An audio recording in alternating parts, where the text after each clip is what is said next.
Here's the question. In brackets, 6 plus 6, close bracket, divided by, bracket, 3 minus 1, close bracket, multiplied by, inside the bracket, 8 minus 2.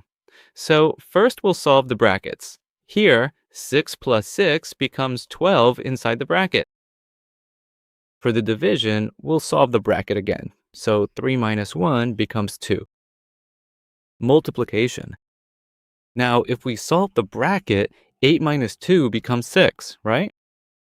Further circling, 12 divided by 2 multiplied by 6. Now, as we know, let's check step by step.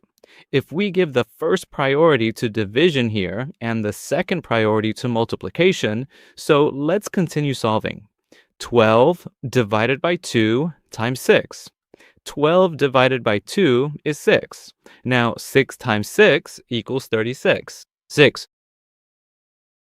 Right answer.